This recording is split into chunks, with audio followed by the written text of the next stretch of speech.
La señal, ciencia y mitos.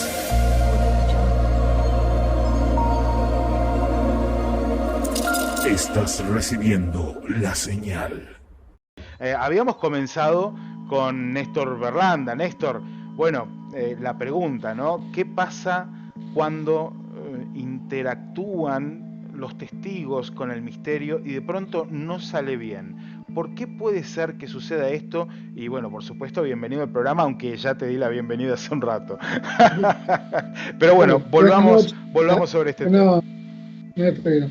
Un poco lo que hablábamos en aquel momento, yo lo comparaba como que, digamos, yo creo que el testigo tiene mucho que ver con la interacción del fenómeno, es decir, hay una determinada condición psicobiológica del testigo que permite interactuar con ese fenómeno. Pero los resultados de eso, en definitiva, dependen mucho justamente de cómo está esa persona. Claro. Es lo mismo que podríamos hablarlo a otra escala o de otra manera a una persona que sufre algún tipo de trauma, sea desde un robo hasta un accidente de avión. No todas las personas van a poder responder de la misma manera ante eso. Algunos lo van a poder capitalizar la experiencia, le va a hacer que se presente de otra manera, que vea de otra manera la vida, que le dé más valor a las cosas. Y otros directamente van a decir, otra vez me pasó a mí, ¿por qué me pasó esto? ¿Qué es lo que perdí? Y demás. Eso tiene que ver con la condición propia del individuo. Yo creo que sacando de que el tema del fenómeno es algo extraño y no habitual, pero quizás lo que provoca en esa persona sea también esa misma línea de respuesta ante un hecho traumático, porque es algo que de pronto aparece de la nada, se manifiesta, no esperable, uno no va al encuentro y se encuentra con eso, y obviamente de acuerdo a cómo está preparada esa persona le va a responder de una manera u otra. Y una cosa que creo que, bueno, ahora lo vas a comentar, Andrea, me parece que de la anterior, que hay un factor extra, que esto también que se agrega, que es qué pasa cuando llegan los investigadores después a ver este tipo de Claro, ¿qué casos. pasa cuando llegan los investigadores y meten cuchara, en definitiva? Sí. Bueno, Andrea Pérez Simondini, tu opinión al respecto. Bueno, tomando la posta que deja Néstor muy clara, nosotros, en principio, vale definir, que no lo mencioné antes, vale definir que nosotros en términos investigativos, cuando tenemos una denuncia de un caso vinculado a estos aspectos de abducción, visitas de dormitorio, lo primero que hacemos es hacer un proceso de indagación muy detallada del relato, pero no intervenimos investigativamente, sino que más lo que evaluamos del caso, enseguida convocamos a Néstor, cuando la mayoría de los casos que nosotros tuvimos, que no son muchos tampoco, a nivel regional en Victoria, bueno, por el conocimiento, la cercanía, las posibilidades también, porque tomás de mencionarlo, siempre lo contactamos a Néstor. Pero hay otros elementos que intervienen, y que ahí tomo la posta de lo que dejó Néstor, es que en mi concepción, el 99% de los investigadores que se dedican al fenómeno OVNI no tienen la más mínima capacitación, ni información, ni herramientas de conocimiento para afrontar un caso que, más allá de la veracidad o no del hecho, hay algo que es concreto, nace de ese relato, nace de una situación que de por sí para nosotros tiene en principio una visión absolutamente médica. Y ahí empieza un gran camino.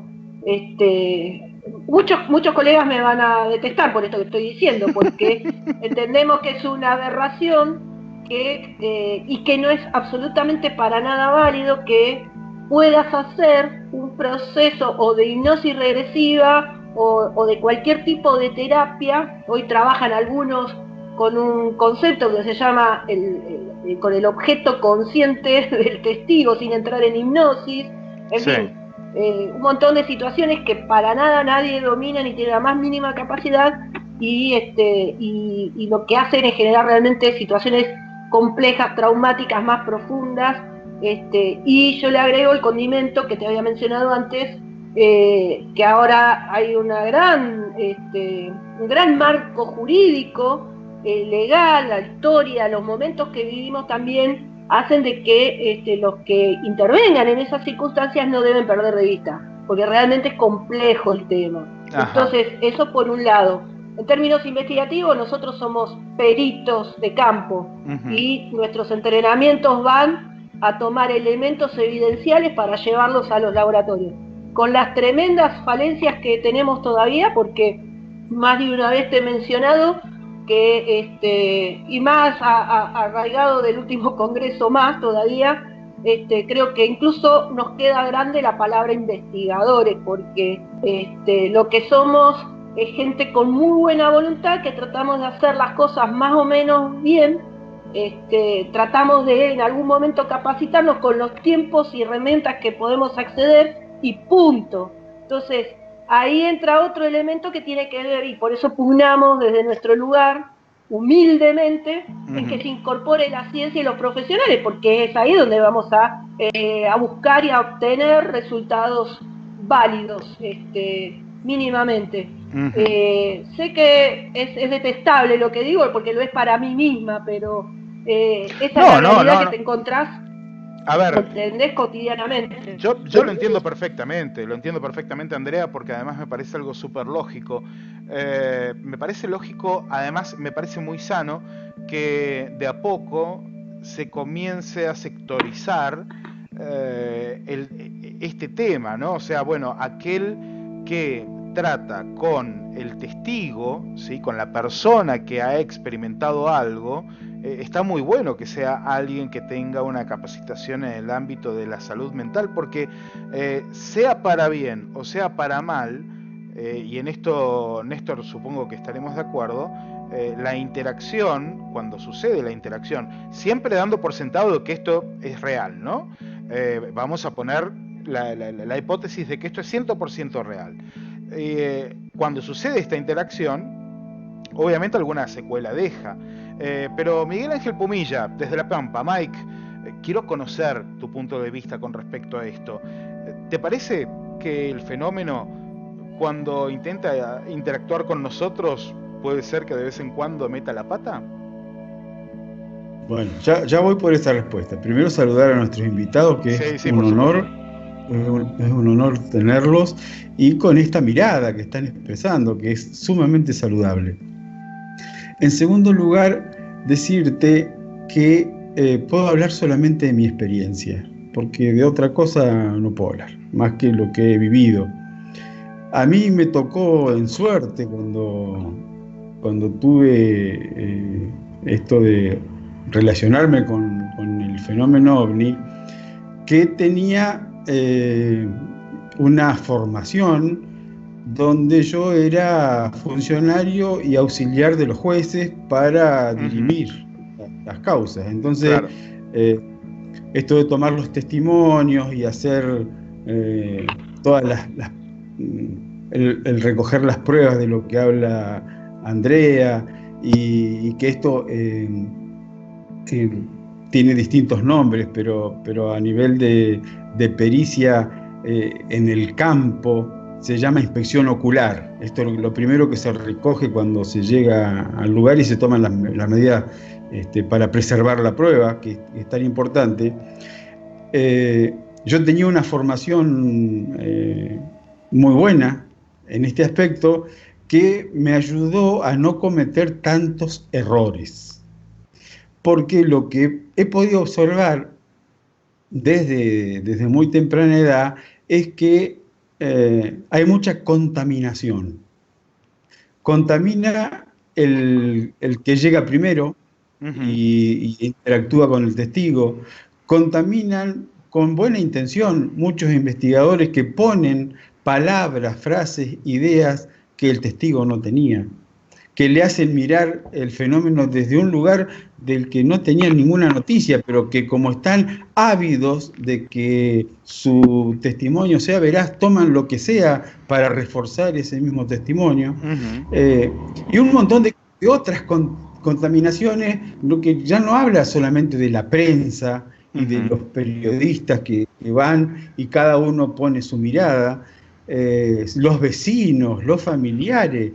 Hay una enorme contaminación, por eso la importancia de llegar temprano, ¿no? A lo que pasa, la importancia de llegar temprano y hacer una preservación del aspecto psíquico, psicológico, emocional, y también de esto que tiene que ver con interactuar y ponerlo a resguardo. Primero, de los que de buena voluntad se acercan y que están ávidos de saber y de que se les cuente, y el testigo que relata 200 veces y que esa repetición se va afirmando con cada uno de los relatos que hace, y hay pequeñas deformaciones que son incrustaciones que ponen los que estuvieron en contacto primero y los que van teniendo contacto luego. Ni qué decir cuando esto lo toman a la ligera muchos de aquellos que hacen desde hipnosis regresiva en adelante. Tal cual. Porque es una suerte de manoseo. Mirá, hablando de manoseo, Mike, yo he visto, y hemos visto, de hecho, varias veces, y te lo he mostrado, personas que practican supuestas hipnosis regresivas por Skype, que luego las suben a YouTube. Esto es algo que es increíble, o sea, yo realmente no entiendo, que me disculpen, pero me parece algo terrible porque cobran, obviamente, ¿no? Lo que primero figura ahí es la cuenta de PayPal. La hipnosis regresiva, con algo, ahora yo lo voy a consultar a Néstor sobre este tema, con lo delicado que supongo, yo soy periodista, no soy ni psiquiatra ni psicólogo, pero con lo delicado que supongo que tiene que ser, hecha por Skype, y da la casualidad, la extraña casualidad de que siempre estas personas, los hipnotizadores, terminan encontrándose que el hipnotizado está poseído por algún tipo de entidad extraterrestre del tipo gris, del tipo negativa, que, como diría un personaje muy conocido en este tema y que creo que es el precursor, Andrea lo conoce muy bien, que es Corrado Malanga, que les chupa el ánima. Digo, llega a un nivel en el cual las personas que realmente tienen una experiencia, ¿sí?, se ven, digamos que, enfrentadas a la posibilidad de pasarlo muy mal. Pero también las personas que tienen quizás una patología mental, digamos que estamos jugando con fuego. Vos como psiquiatra, Néstor, ¿cómo ves esta cuestión? ¿Cómo lo analizas? Para mí es muy importante dejarlo en claro esta noche, porque me parece que estamos jugando con la mente de las personas, ¿no? Y me parece que eso es algo que no, bajo ningún concepto, se puede permitir. Mira, en primer lugar, obviamente de acuerdo con todo lo que dijeron ustedes, 100%.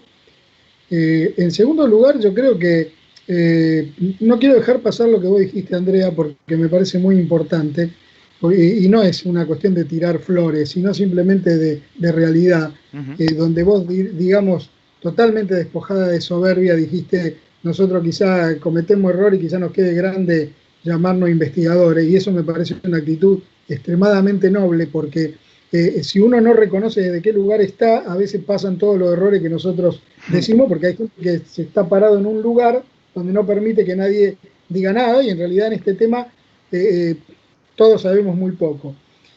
Y justamente acá hay algo que es puntual, que es muy concreto.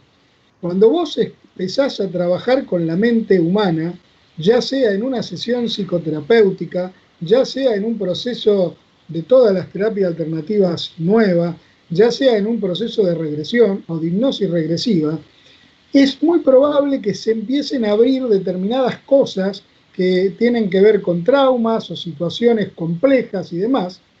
Y acá no se trata de que vos tengas la perfección de la técnica para llegar a eso. Acá se trata de cómo resuelvo yo cuando me aparece algo que se me escapa de lo que estoy esperando. Claro. Entonces esa persona se me desborda en ese momento. ¿Cómo lo saco de esa situación? ¿Qué hago con esa situación? Mira, hay un caso que me vino hace muy poquito tiempo, de otro orden, pero tiene que ver un poco con lo que vos hablabas recién, Fernando, del tema de posesiones. Pero fíjate vos qué interesante esto, porque me parece que da justo el ejemplo. Bien. Una persona que hizo una ceremonia de ayahuasca, como para poder encontrarse a él mismo y demás, con un chamán, y obviamente los chamanes o los médicos que tienen una cultura indígena tienen una concepción completamente distinta a la nuestra. Claro. Entonces, para ellos, hablar de una posesión o de un espíritu forma parte de nuestra cultura. Cuando nosotros nos dicen un espíritu, una posesión, automáticamente nos agarramos de los pies. ¿no? Sí, el padre Merrin de la película. Claro. Para ellos normal, lo trabajan y está. Esta persona le dijeron eso, que veían un espíritu desde la concepción chamánica, y el chamán actuó muy bien. Cuando empezamos a trabajar, porque quedó con un ataque de pánico, quedó mal esta persona, que lo que empezamos a ver, que lo que el chamán llamaba posesión espiritual, tenía que ver en realidad con una cuestión muy embromada, con el tema de la madre. Entonces, había una posesión, de alguna manera, de toda una historia familiar, que el chamán lo decía como posesión espiritual, pero en realidad era una cuestión del orden de lo psicológico. Entonces, ante ese desborde, si de pronto un investigador, acá ya saco del terreno chamánico y lo llevo a un investigador hombre, sí. La persona siente ese desborde y el investigador le dice que está poseído por un reptiloide o por un gris, y sin ver que de pronto lo que apareció fue un conflicto interno que hay que resolver. ¿Con qué herramientas, si yo no sé nada de salud mental o de psicología o lo que sea, con qué herramienta lo vuelvo a ubicar dentro de la que tiene que sacarse ese trauma infantil, digamos, para poder seguir su vida? Automáticamente lo pasé al terreno de un poseso. Es un poseso, y entonces ya está dominado por la fuerza de los grises, y si tiene una personalidad de tipo borderline, que está entre la psicosis y la neurosis, directamente lo manda para el otro lado, total y absolutamente. Tal cual. Y ahí, la pregunta tuya del programa, ahí el fenómeno interactuó con la persona, pero no fue responsable de lo que le pasó a la persona. Fue únicamente lo que después. Muy interesante. Bueno, yo ahora voy a jugarme un poco más con las preguntas en este programa. Voy a preguntarle a cada uno de ustedes qué piensan, qué consideran que es el fenómeno. ¿Sí? Voy a arrancar por nuestra invitada, ¿sí? Por Andrea Pérez Simondini. Vamos a darle paso a las mujeres primero. Así que, Andrea, quiero que me digas cuál es tu concepción, qué pensás que es el fenómeno. Bueno, el fenómeno, yo soy bastante básica, no me hago tanto, digamos, no vuelo tanto, voy siempre a lo básico, que es, digamos, uno parte que un fenómeno es algo que está en la naturaleza y que interviene en los sentidos en su interpretación de alguna manera. Entonces, basado en eso, que parece una definición sencilla, en realidad es bastante profunda, porque de alguna manera también tomo elementos que acaba de cerrar recién Néstor, que lleva a una exploración mucho más allá de lo obvio, porque hay factores que intervienen que en el proceso de interpretación ya te marca un poco también la cancha, y más si esa persona viene con elementos asumidos previamente, obviamente son a veces determinantes, inclusive muchas veces antes de empezar a andar. Entonces, lo primero que es, hago un alto acá porque quiero hacer una aclaración que me parece meritoria. Y hablo de mí, no voy a hablar de ninguna otra persona, de ningún otro investigador, simplemente de mi propia experiencia. Yo hoy tengo 52 años y ya no sé, estoy desde muy chiquita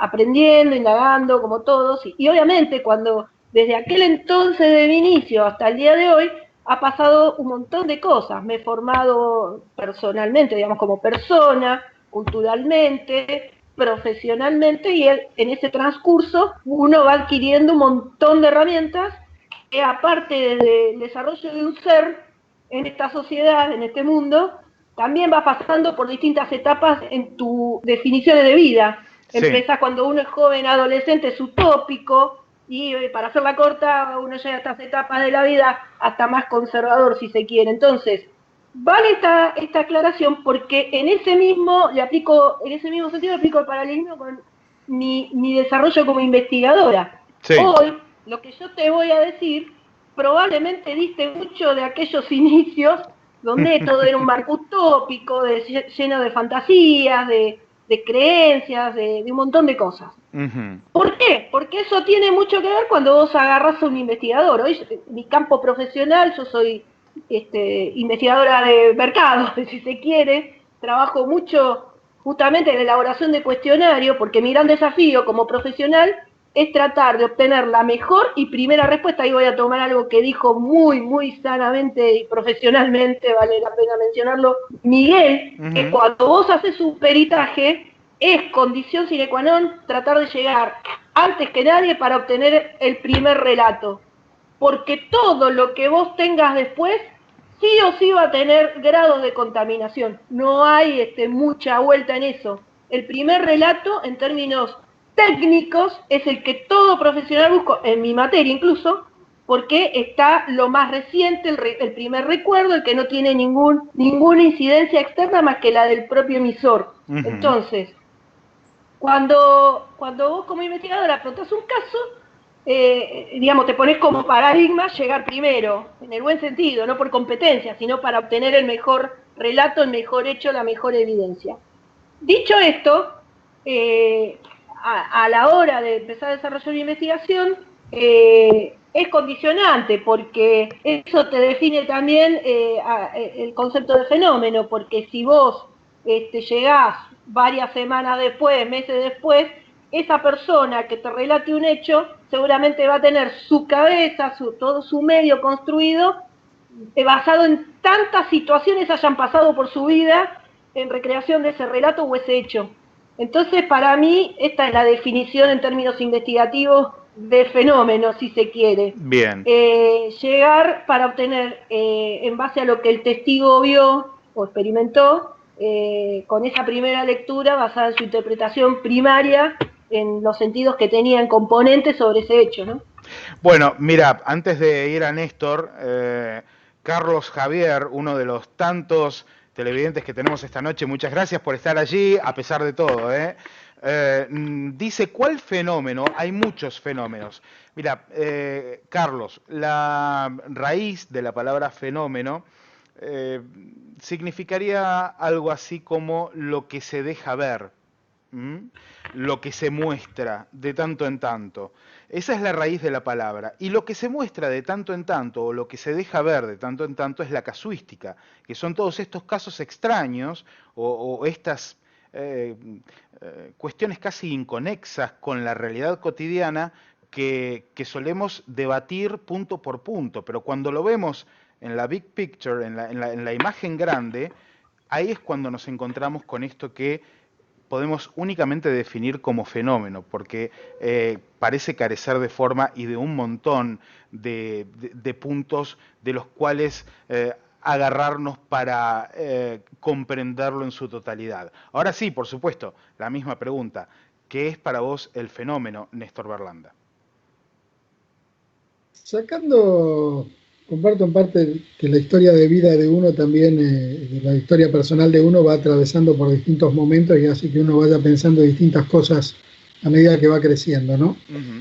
Y eso también viene de la mano de que de pronto si nosotros hacemos un paneo en la historia, podemos decir que las naves extraterrestres de Arnold, podríamos pensarlo hoy que serían las alas Northrop, que eran de los nazis o que lo estaban haciendo ahí. Entonces, lo que en aquel momento podía ser una nave extraterrestre, con el correr de los años vamos dándonos cuenta de que quizás era un fenómeno que estaban investigando las potencias o que estaban desarrollando armas, etcétera, etcétera. Uh-huh. Sacando esa parte del fenómeno ovni que tiene que ver con lo que la historia nos va arrojando nuevos datos y nos va dando otra serie de cuestiones, yo creo que queda un remanente misterioso, enigmático, que a mí me gusta llamarlos, en cuanto interactúa con una persona, como encuentro extraordinario, porque no sabemos qué es lo que es. Y lo que hablamos un poco antes, cuando estábamos en toda esta cuestión del corte, yo creo que y los invito a todos los televidentes que puedan buscarlo en la web, porque está, que para mí la definición de lo que es el fenómeno ovni puro, que tiene mucho que ver, Andrea, con el tema de las luces de Victoria, ¿no? La misma línea, digamos.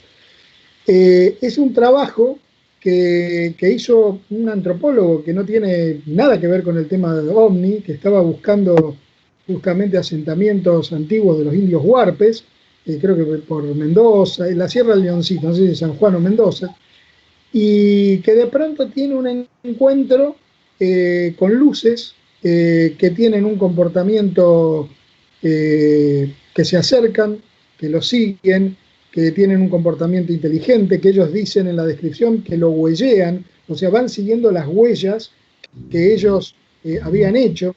Ese trabajo se llama Calingasta X-Files, y es de este antropólogo que no tiene nada que ver, se llama Diego Escolar, es del CONICET, no tiene nada que ver con la fenomenología ovni. Y él, lo primero que dice del trabajo es, ¿qué pasa cuando un investigador de campo se encuentra con algo que no espera encontrarse ahí y que es algo totalmente sobrenatural o anómalo? Sí. Y ahí aparece toda la descripción del relato. Bueno, a mi criterio, lo que queda de ese relato, al igual lo que puede quedar en muchas de las observaciones de las luces de Victoria, eso es el fenómeno. Es decir, fundamentalmente algo lumínico, de naturaleza desconocida, con un comportamiento símil inteligente, que a lo largo de la historia lo podemos rastrear porque ha habido múltiples apariciones de este tipo de fenómenos, aun cuando no había ingenios volantes, pero había manifestaciones en el cielo. Y lo más interesante de todo, y que fue lo que a nosotros nos llevó desde hace 20 años corrernos del tema OVNI, porque hoy estoy con una pata en el tema OVNI por una serie de cuestiones, sí, pero ya estaba retrasado, y que fue que nos llevó a nosotros a investigar el tema de los pueblos originarios, la medicina tradicional y el chamanismo, porque dentro de la concepción de lo que es la cosmovisión de los pueblos originarios, aparece el fenómeno, pero no con ese lugar que le damos nosotros como un encuentro extraordinario, algo lejos nuestro. No, aparece el fenómeno como algo propio nuestro y algo más de la naturaleza. Entonces, lo que vos decías antes, Andrea, de que un fenómeno de la naturaleza, un fenómeno, cuando hablamos de fenómeno hablamos de algo que tiene que ver con la naturaleza, nosotros lo concebimos como algo fuera nuestro, extraño a nosotros. No es la concepción que tenían los pueblos originarios, es algo que está ahí, que interactúa, que toma diversas formas, que puede mimetizarse y que a ciencia cierta no sabemos qué es. Lo que sí sabemos, que la gente que interactúa con ese fenómeno, el testigo, ya sea una persona de un pueblo originario o una persona de ciudad, interactúa con algo, no está mintiendo, no alucinó, vio algo. Obviamente los casos reales, el tamiz de todo. Pero eso es eso, para mí es eso. Es algo de naturaleza desconocida, que creo que estuvo desde siempre, que está mucho más cerca de lo que nosotros creemos, pero no estoy hablando ni de nave intraterrestre, ni ser intraterrestre, ni extraterrestre, ni interdimensionales, sino algo que es parte del ser humano y que nosotros, por nuestra cultura occidental es una cultura monofásica. ¿Qué significa cultura monofásica? Que la única realidad es la que vemos con nuestros sentidos.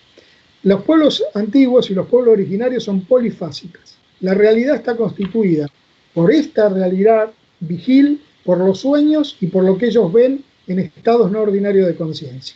Entonces, dentro de una realidad polifásica, el fenómeno ovni es mucho más natural y está mucho más cerca de lo que nosotros creemos. Dentro de una cultura monofásica lo tenemos que definir como un encuentro extraordinario. Muy bien, entonces no tiene por qué ser extraterrestre, para nada.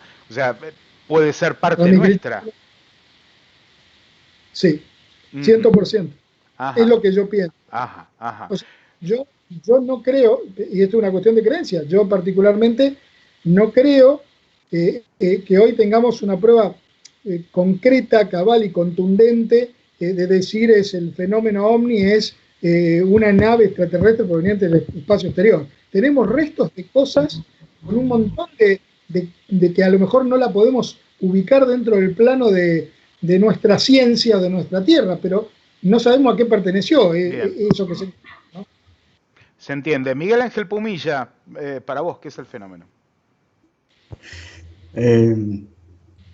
Cuando hablo de fenómeno, procuro ponerme en este lugar relacionado al misterio y a lo inusual. Sí. Es un hecho en un momento dado, pero que guarda unas características de inusualidad en principio, y que está cargado de misterio porque la mayoría de las veces es como nos estaba hablando recién Néstor, nos sorprende, nos encontramos con él, es algo que aparece y no estábamos preparados para esa aparición. Eso es fenómeno. Pero yo relaciono siempre el fenómeno con el nóumeno, ¿no? Para mí existe el nóumeno y el fenómeno, que esto es una discusión un poco más filosófica, pero uno tiene que ver con esto que se hace ostensible en un momento, y el nóumeno sería lo que está detrás de eso. Como para hacer una simplificación. Y eso que está detrás es tan natural como lo hablan los pueblos originarios. La verdad o la realidad está más allá de lo obvio. Bien. Esto para mí, yo entiendo el fenómeno, ¿no? Que tiene una carga de misterio, que tiene una carga de inusualidad, pero que también tiene una carga de obviedad que se representa, detrás de la cual hay una trascendencia o hay un algo más que está por develarse. Que es la realidad de la cosa, por decir así. Bien, bien. Esto sería mi mirada sobre eso, ¿no? Bueno, ahora, conociendo las tres miradas, ¿no? Y regresando al tema, al disparador inicial, si los tres estamos de acuerdo en que el fenómeno detrás tiene algo que podríamos llamarle inteligencia rectora, el nómeno, que le podríamos decir, ¿por qué no?, los elementales, ¿no? O estos espíritus con los que conviven nuestros pueblos originarios.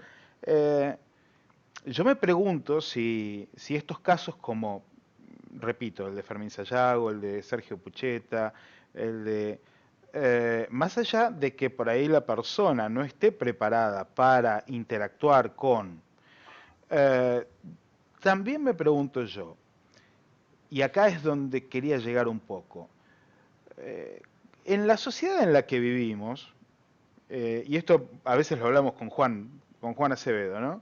Es probable que a una gran cantidad de nosotros se nos presente, de pronto del fenómeno, se nos presente una tremenda luz genial de la que bajan dos humanoides y se acercan, y nosotros estamos con el sándwich de milanesa en la mano diciendo, ¡qué bárbaro! Mirá lo que es eso, gritando de que, ¡ah, mirá qué espectáculo! Cuando en realidad quizás no nos tomamos el tiempo para experimentarlo. No sé si me explico bien. De alguna manera, nuestra sociedad occidental, sobre todo, vive inmersa en una cuestión que va entre el miedo, el deseo, la necesidad de pertenecer,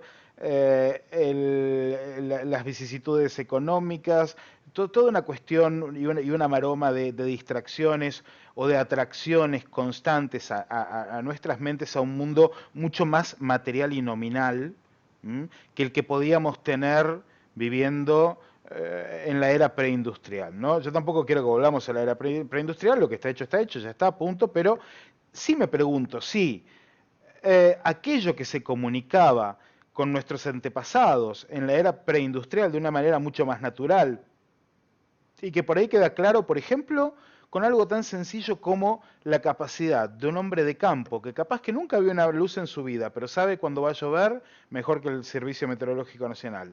Sabe qué le pasa a un animal con nada más mirarlo. Sabe cuál va a ser la mejor época para sembrar tal o cual cosa, porque lo sabe, porque está en contacto con la naturaleza. Ellos mantienen esta comunión de alguna manera, algo que nosotros perdimos. Entonces, quizás el fenómeno o esta inteligencia detrás del fenómeno está intentando restablecer la comunicación con los nenes descarriados o los nenes que nos hemos alejado de la base, que somos los que estamos hoy por hoy, por ejemplo, comunicándonos por este miedo y rodeados de concreto, ¿no? Y en esa prueba y error, quizás, pregunto yo, ¿existe la posibilidad de que se evidencie de una manera más fuerte esta búsqueda? O sea, ¿el fenómeno busca un contacto con nosotros, reconectar con nosotros? ¿Lo han pensado de esta manera en algún momento? No sé quién quiere responder. Bueno, sí, yo creo que todos los investigadores, esto también es una apreciación personal, pero yo desde hace mucho tiempo, más allá de dónde busques, todos los investigadores en su seno más íntimo buscan el contacto, de una u otra manera y desde el lugar de donde lo interpreten. Digamos, si no, no estaríamos en esa búsqueda. Y después yo haría una división bien notoria, ¿no? Una cosa es la búsqueda investigativa a través de la recolección de testimonios y evidencia, y otra cosa, y que creo que de alguna manera allá por los años 90 se marca una nueva figura dentro del término de la investigación, si se me permite el término, que es el testigo investigador, que es aquellas personas que fueron más allá de la recolección de testimonios y evidencias, y que fueron a los lugares para justamente buscar tener ese contacto bajo la excusa mayoritariamente de una investigación más cercana a los lugares donde se produce el fenómeno. De hecho, las Capillas del Monte, las Victorias, la sierra donde es allá en Salta, por poner territorio argentino, hoy en algunos lugares entre San Juan y Mendoza, o en la misma Patagonia Argentina, se hicieron íconos justamente por esa búsqueda, en mi humilde entender. Y eso para mí es definitorio. Pero en la práctica creo que también hay que definir otra cosa, y por eso voy a hacer mención desde un caso que para mí es bastante gráfico, como hizo Néstor, me pareció interesantísimo. Nosotros tuvimos un caso que era el de Cota Coleman, allá por el año 92, que reunió un todo. Bien. Yo soy una estudiosa desde hace muchos años de la incidencia que tiene el concepto de socialización primaria en distintos temas de nuestros accionares como individuos. Depende de dónde seas, dónde estés, qué elementos y usos cotidianos tenés, que tiene hasta implicancias de salud, muchas veces también entrando en el término de salud. Sí. El caso Cota Coleman es muy interesante porque es un caso que te da un testigo con condiciones bastante primarias de información, contaminado de alguna manera por ese boom del año 91, porque el caso fue en el 92, y un caso que no solo tuvo la observación de un objeto concretamente, sino que observación de tripulantes u ocupantes, a los que él no define marciano, los llama los cara de cabra. Y cuando vos le preguntabas por qué le daba esa definición, porque tenía una trompita como las cabras. Entonces vos ahí te das cuenta que el tipo usó elementos de identificación que eran comunes a sus usos cotidianos. O cuando le decían, iba troteando como recolectando piedritas del suelo. Entonces, es muy interesante ese caso. Y ahí un poco me separo la visión que tiene Néstor de repente, que todo está condicionado. Por eso yo soy una de las más firmes seguidoras y sostenedoras de la hipótesis extraterrestre, porque en situaciones como esta me asiento todavía con fortaleza, que es el caso no solo vino acompañado de un relato, a mi criterio de un testigo muy interesante, con herramientas que lo rodearon interesantes, sino también con evidencias físicas muy importantes que tenían que ver con una huella, alteraciones del medio, tanto en el pasto como en un árbol, quemaduras, informe médico, etcétera, etcétera. Lo traigo a colación porque me parece la síntesis perfecta de dónde estamos ubicados cuando vos afrontás un caso de ovnis con tripulantes, con maquinaria y con evidencia física, que en términos míos, y esto también en una apreciación personalísima, es el todo de lo que a mí me conmueve a la hora de afrontar una investigación. Todo lo demás que uno va para acá y recibe fotos, estos relatos, son aspectos realmente secundarios que engrosan una cultura ovni importantísima en nuestro medio. Pero esta es la síntesis perfecta de lo que uno busca. ¿Por qué? Y esta también es una apreciación personal. Porque el contacto que pudieras vos no haber tenido nunca, te lo acerca un testigo que reúne las mayores herramientas válidas en tu apreciación, en tu análisis, y que lo pone cercano a ese contacto. Esto es bien filosófico en mi definición, ¿no? Pero creo que por lo menos a mí me define, y define la férrea búsqueda que tengo desde el marco de la hipótesis extraterrestre. Bien. Yo lo conozco, lo hemos hablado muchas veces, el tema del caso Coleman. A mí me parece un caso espectacular. Acuerdo 100% con vos, con la única diferencia de lo que nunca vamos a llegar a ponernos de acuerdo. Quizás nunca llegué o sea, porque yo podría fundamentarte de 100% el caso real, con los testimonios. O sea, yo no dudo en absoluto de eso porque me pareció fantástico el caso y acuerdo 100%. Lo que estaríamos es ver cuál es el origen, porque también uno podría encontrar otro tipo de explicaciones de un marco cultural, y entonces por eso aparece eso. O sea, en el pueblo originario tenés fenómenos también donde tienen huellas y demás. O sea, el tema es qué es lo que pasó. De cualquier manera, yo creo que lo más importante en esto, que obviamente no nos vamos a poner de acuerdo porque estamos teorizando, o sea, el extraterrestre forma parte de otro fenómeno. Está bueno que no nos pongamos de acuerdo igual, ¿eh? No, pero ¿sabés qué es lo importante, Fernando? Que creo que lo más rico, que por ejemplo, uno puede tener dos visiones con respecto, que eso es una gran cosa. Uno puede tener dos visiones distintas a qué se originó tal cosa. Lo que uno no tiene una visión diferente es que yo estoy defenestrando esta prueba porque Coleman era un viejo que a lo mejor se había levantado tomado, qué sé yo, o porque vive en el campo y no tiene cultura. No estamos diciendo eso. Todo eso lo estamos avalando. Diferimos en la resolución. Entonces, el primer punto me parece que es importantísimo de poder valorar un testimonio que, por más que se nos presente como algo totalmente loco, vinieron dos tipos, tiraron, bajaron, dispararon con trompita, y ¿qué es esto? Entonces el tipo está loco y no vale el testigo. Como hay investigadores que no le dan ni 5 de bolilla a eso, porque no puede ser. Claro. O sea, como no puede ser, no existe. Como entonces, no entra dentro de los parámetros, no existe. No existe. Entonces hay que buscar una explicación racional, entre comillas, porque tiene que entrar, más allá que la fuerza, que sea más forzada la explicación racional que lo irracional, entre comillas. Pero, por eso digo, no poniéndonos de acuerdo quizá cuál es el origen, yo creo que lo más importante es valorar la recolección de datos, tener esa capacidad de mente abierta para poder entender estas cosas que se nos escapan totalmente. Está bien. Ahora, con respecto a tuya, de si el fenómeno tiene una intencionalidad o no, y yo a veces voy dudando de un lado a otro, en el sentido de que, claro, porque a veces uno puede pensar que nuestra sociedad del siglo XX necesita reencontrarse con lo sagrado, y si ve de pronto una luz que lo sacude, creo que puede llegar a sacudir lo más profundo de la propia psiquis y lograr llevar al individuo a pensar otras cosas.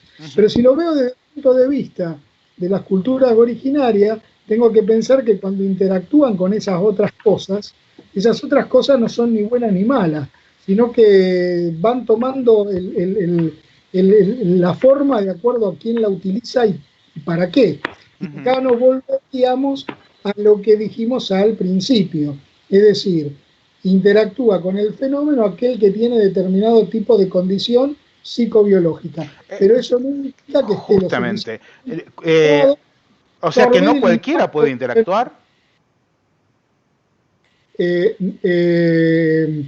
Ver, creo que cualquiera puede ver luces y ese tipo de cosas. Interactuar con el fenómeno me parece que tenemos una serie de herramientas y teorizaciones como para poder decir de que se necesita tener determinadas condiciones para, cuando digo interactuar, digo meternos ya en bien interactuar, ¿no? Concretamente. Te pregunto porque los pueblos originarios, y eso lo sabes tan bien como yo, parecen tener muy en claro que interactuamos todo el tiempo con el fenómeno. O sea, todo el tiempo. No hay forma de no interactuar casi, prácticamente, claro, si nos guiamos por la cosmovivencia de los pueblos originarios. Claro, pero justamente son pueblos que están vivieron con eso. Nosotros, obviamente, lo que podríamos haber tenido de alguna manera de contacto más fluido se nos fue cerrando. Es como el famoso caso de decir los nenitos de los años tienen, los nenitos chiquitos tienen los amiguitos invisibles, otros ven cosas, o todo ese tipo de cuestiones, y a medida que va avanzando la sociedad, o lo van culturizando, se va cerrando y nos vamos transformando en esta cultura monofásica que hablábamos al principio. Los pueblos originarios saben que son parte de la naturaleza, nosotros no. Entonces hay otra visión. Y obviamente, y un poco con respecto a lo que vos decías, Andrea, también, porque más allá de lo que uno crea o no, obviamente que me encantaría que de pronto mañana viniera un plato volador y bajara no sé quién para hacer este mundo distinto, ¿no?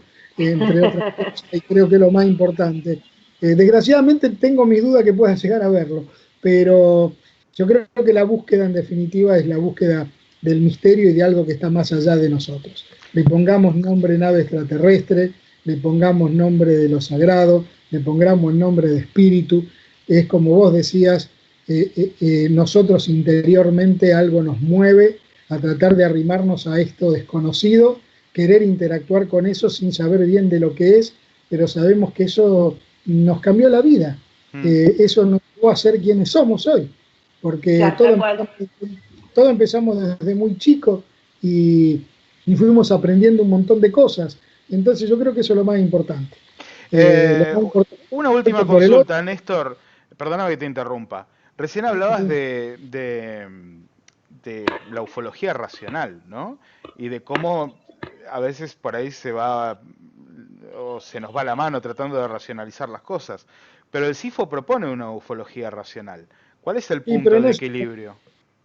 No es el concepto de ufología racional científica. No, pero te lo pregunto bien, el camino amarillo, ¿no? ¿Cuál es el equilibrio? Porque eso es lo importante, encontrarlo. No, pero te lo digo porque quizá cuando nosotros, muchas veces después de haber lanzado el término ufología racional, quizá tendríamos que haber dicho ufología irracional. O sea, nació en su propia concepción, porque justamente el hecho de racional automáticamente lo lleva al terreno de los cientificistas, de esto de decir como esto no existe, esto no puede ser, y la concepción tiene que ver más con lo irracional que lo racional, concretamente. ¿No? Ese es el punto. Fue un término en su momento que creo que justamente estuvo mal, porque estábamos hablando de otras cosas, dándole una vuelta, y por eso la mayoría de lo que nos ingresamos en esta corriente terminamos investigando otras cosas. No fue casual. Me encanta que esto quede grabado, Fernando. Me encanta que esto quede grabado. Somos irracionales, ¿no? Pero yo no tengo ninguna duda. O sea, eso a esta altura del partido ya. Pero qué lindo que algo que haya comenzado de una manera tan, ¿cómo decirlo? Enfrascada en una postura. Haya terminado floreciendo, ¿no? Porque en definitiva... No, pero cuidado que tengo que hacer una aclaración, porque si no, sí se tergiversan cosas. El mayor problema que tuvimos nosotros en la década de los 90, y creo que el mayor problema que tuvimos porque no lo supimos expresar o no encontramos la forma, o lo que le busquemos la vuelta, digamos, fue que nosotros teníamos con los místicos, nos decían que éramos escépticos recalcitrantes, los ufólogos nos decíamos que eran racionales escépticos, y los escépticos nos decían que eran místicos, que éramos místicos. Claro, no encajaban en ningún lado. No, porque no nos pudimos expresar lo que queríamos decir. En definitiva, que el fenómeno era mucho más de lo que creíamos que era un fenómeno de naturaleza desconocida, que no sabíamos qué es lo que era. Pero bajo ningún punto de vista nosotros pudimos haber en algún momento discutido determinadas posturas, determinados casos, determinadas cuestiones, pero en ningún momento nosotros nos pusimos en la vereda del escepticismo, ni nos pusimos en la vereda de ser creyentes de cualquier cosa que andaba dando vuelta por ahí. Quisimos intentar ir por el medio, y eso nos trajo más de un dolor de cabeza, porque no lo supimos expresar como correspondía. Entonces quedamos tildados desde dos lugares distintos, en uno como escéptico y en el otro como místico. Y entonces por eso decidimos dejar el tema OVNI en los 90 y dedicarnos a otras cosas que era más fácil que nos entendieran, digamos, un antropólogo que estudiaba las comunidades indígenas, lo que queríamos decir, que de pronto los ufólogos, ya sea los ufólogos más cientificistas o los ufólogos más escépticos.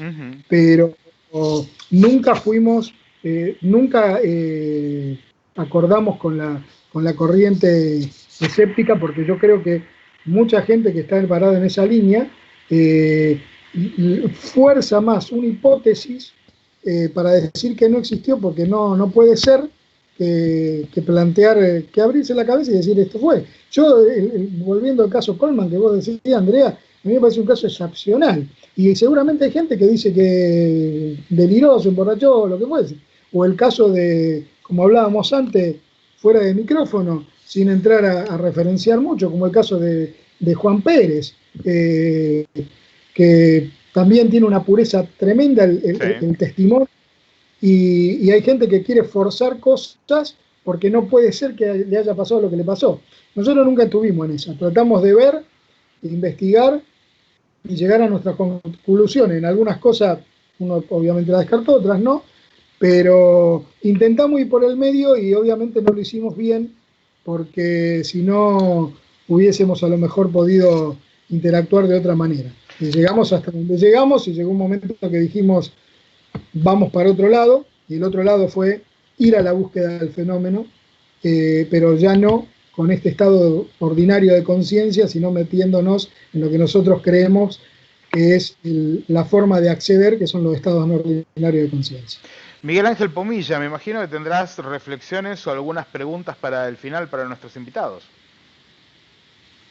En realidad lo que tengo es mi propia incapacidad. Con eso cabe. ¿Cómo es esto? A ver. No tener las respuestas. Y creo que en este campo es en el que nos encontramos, en el que todavía no tenemos las respuestas.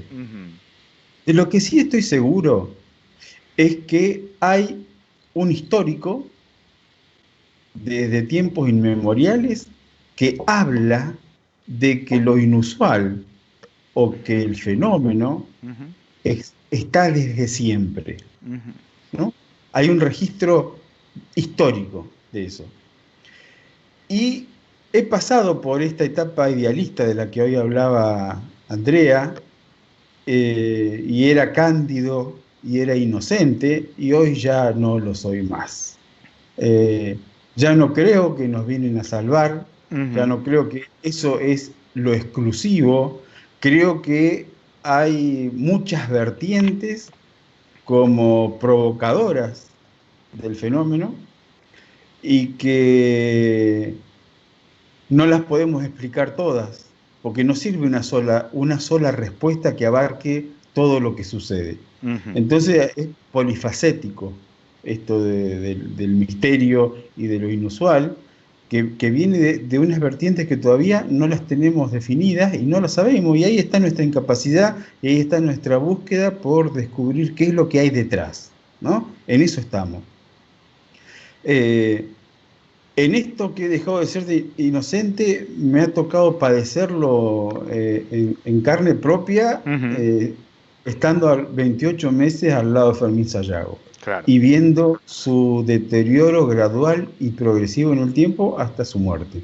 Yo viví todo eso junto a él y su familia, y que rompió mucho de ese estado idealista mío y de inocencia que yo tenía, y no lo atribuyo esto a la injerencia extraterrestre o al suceso en sí mismo, sino como un disparador de una condición orgánica latente que se despertó, que le trajo un trastorno así progresivo de diálisis hasta que él falleció, y que era una condición familiar.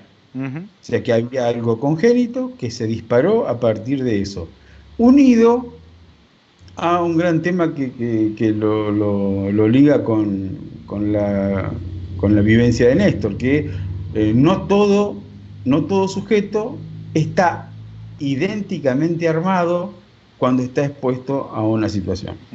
Cada uno tiene diferente condición biológica, psíquica, emocional y demás como para enfrentarlo. Algunos son más fuertes y otros son más débiles. Y bueno, a mí me tocó estar al lado de Fermín, que por más que él quería, su condición física no se lo permitía, y su condición de miedo alarmante, de un miedo alarmante a la noche, al regreso, a volver a padecer la misma situación, más allá de que hicimos todo por contenerlo, no nosotros solamente, sino que recurrimos a los profesionales, que siempre contamos con profesionales para hacer de este área, y porque era una meta de Sciovni, proteger al testigo, esa era nuestra meta. Tal cual. Y lo hacíamos con los profesionales que teníamos a la mano del área de la salud mental y demás. Y aún así, bueno, el deterioro tenía que ver con lo físico también, o sea que hubo que acompañar todo el proceso. Y digo, soy incapaz de medir la respuesta, pero sí soy capaz de decir que no por Fermín Sayago, por todos aquellos sujetos que están expuestos a un trauma severo en una condición de fenómeno, que aquello que está detrás no siempre es del mismo orden.